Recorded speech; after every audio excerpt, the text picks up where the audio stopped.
Everything that we do in PNG in terms of our societies are all centered around art. Our grass kids, Olmalo Blami, our kundu drums, the garamut, the sing-sings. We imitate nature and we imitate animals from around our environment.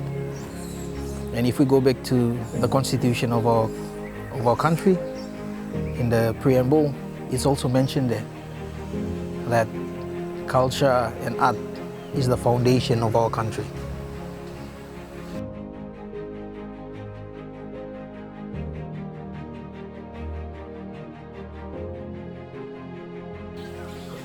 Mom was just an idea. It was born back in 2018. So it was an idea that was born between Charles and myself. Charles is the stepson of Seanol Ahmed. So he's the son of Hitul Carmichael. So we were working one day in CR, and then we're doing some consultation work for the disability sector. So we're down at the beach, and then I had this crazy idea if artists were to come together to come up with a song. At the time, Madang was really, really bad. There was no hope, nothing much to do for the kids. There was fear everywhere, and there were killings almost every day. And we wanted to bring people together on a common ground. I've seen some of his great work around town here, and when I heard that he was starting this thing down in Resort, this art club for kids, I was blown away, so I immediately got myself in there and I learned a lot of things there. We're doing a spray paint for a butterfly, so people will be standing here to take pictures with it. It's kind of like my first time with spray paints. I usually paint and draw a lot, so I'm just having fun and doing what I'm doing, so yeah. Skills with spray painting, I think I've advanced because of Mom Robert. He's helped me a lot too. So I'm defining shapes and like the range of how the can is supposed to be, how dark the color is, how light the color is. Yeah, I've learned, and yeah, it's getting better. It's free of charge. It was a very popular project that he was running for some time. And I'd very much like to see him restart that project. On a Sunday afternoon, there was anything up to 30, 40, maybe 50 young people sitting down at Sugarnarvon, learning to do what he does best in creative painting and stylizing and being able to get the message across to people and in a way that they understood.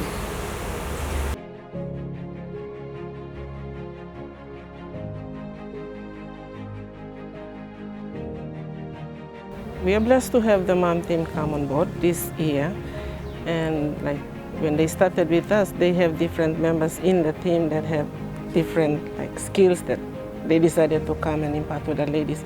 And one of them was a tie-dyeing. And when the girls saw they can tap into that and see it as an avenue to make ends meet, self-sustain themselves, they're really excited. So we see that as one of the, they've imparted something good into the lives of these young ladies. All of them, mentality, imitating by me go walk money na, emtasol one plarot lokisi money. But time of looking this loud, okay, there's other avenues where we can do it. We've got skills, we've got things that we could use to at least make ends meet. You don't need logo pining walk tasol and no talk, you sit down feel hopeless. Yeah. Some mas nothing straight. Then play ko about laro go weekend. Plus a stories lo friends belum play at one something play. Go weekend loves plus a story lo friends belum play moms uncle auntie. Em good me feel yourself. Em opportunity. If me no find a work or kind of same, me can go back and make it bloom or make it tie dye lo. Residence living bloom. Demi vi kan sälja åt something och line i middelen och vi kan bygga det.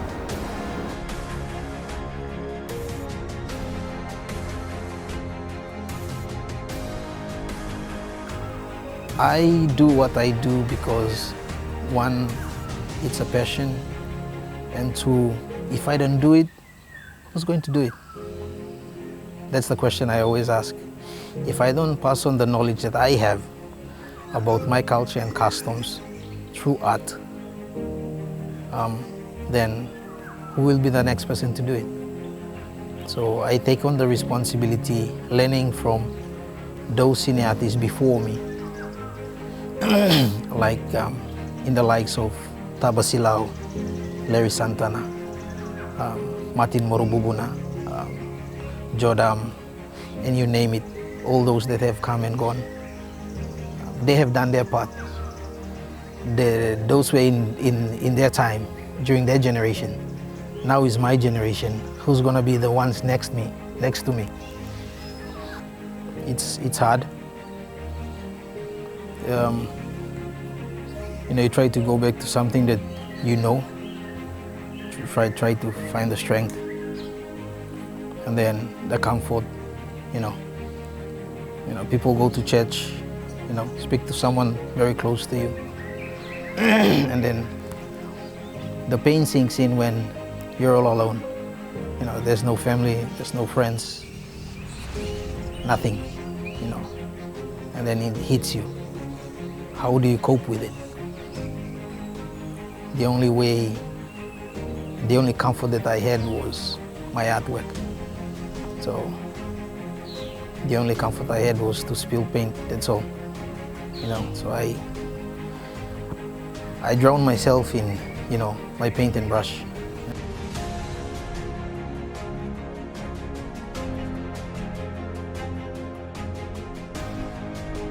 Those are the real foundations of what really makes us Papua New Guineans. We cannot run away from it. It's in our DNA. We are born into art. Yeah. Art's a traditional means of being able to communicate. If you come from the Seabing River, for instance, the carvings they produce there contain the history of the people themselves, going back generations. In other parts of Papua New Guinea it's not so prevalent, but the Seabing River is the best example of that, maybe in the Gulf area. Art is a part of life in Papua New Guinea.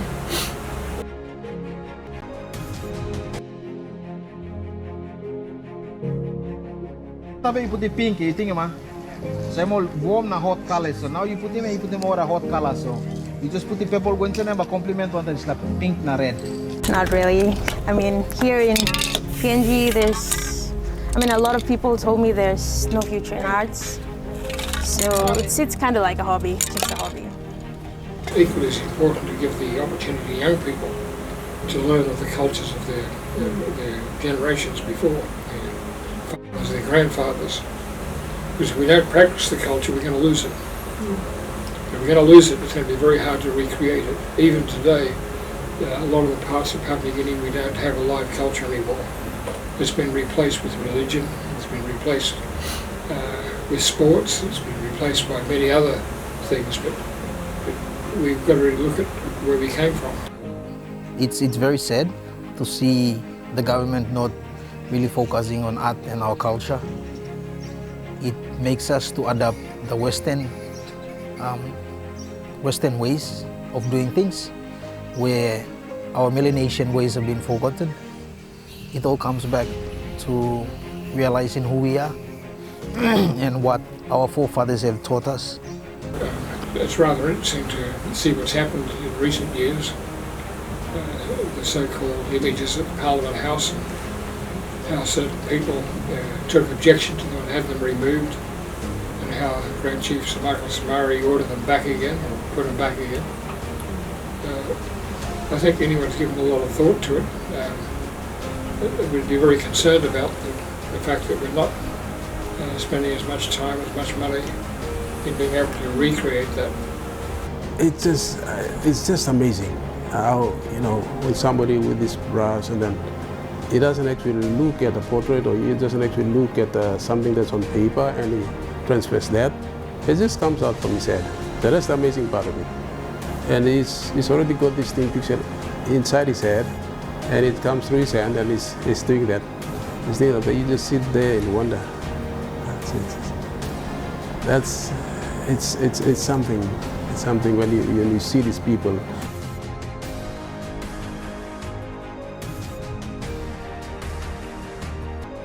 I believe to address social issues in the country is all about realizing who you are, where you come from, and what is your purpose. In every society when you go to, everyone has a role to play. I will give you an example. If you go to a village is comprised of 2, 3, or 4 number of clans. Every clan has a responsibility to play. One clan might possess the abilities to take care of people. They're very good at hospitality.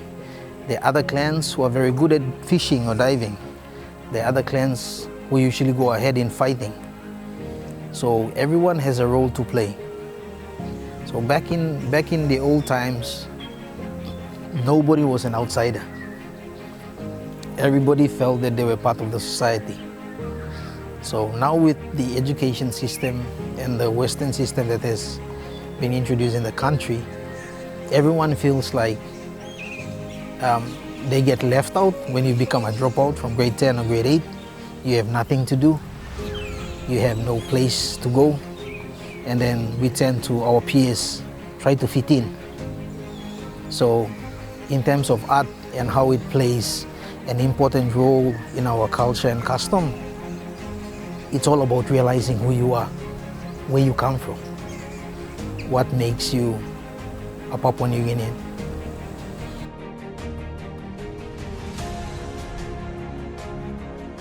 There's a big potential for the future of art in PNG, but sadly, it's not been recognized, it's not been supported, and the future for art in PNG looks very dim. For me, it's an expression of how I feel and what issues I'm going through. People leave behind a lot of things to be remembered by, like the good deeds that you do. I would want to be remembered for putting a smile on someone's face, that's all, So those are the stories I want my kids to tell. I think he's literally brilliant. He's really good. People respect his work. That's what I've seen around Madang, and he has no affiliations where he prefers a certain group, he's a freelance person. Politicians invite him to that, schools invite him to that, business houses invite him to that. So that's the good thing about these art people. They are not stuck with a particular group. I see him as a leader in our group, as to be firstly, I see him as a leader. And he's I take him as my personal trainer. He helps me a lot. And he's really fun to talk to. Sometimes he makes jokes, and I really like him. So. Having got to know him quite well in the last few years, I've always been amazed at his talent for communication, his commitment to helping other people. It's quite amazing when you consider the number of things he's been involved with. It's a passion. I always say I was born with a paintbrush, so it's almost like whether I get the following or I don't get the following, I just do it. Whether I get commissioned or I don't get commissioned, I do it because I feel like it's it's a common ground where people can come together to share their common interest. It's also how anyone can express themselves. Like you have literature, you have music, you have videography and all the others. And fine arts is one way of speaking of how you translate your feelings or how you feel about certain issues.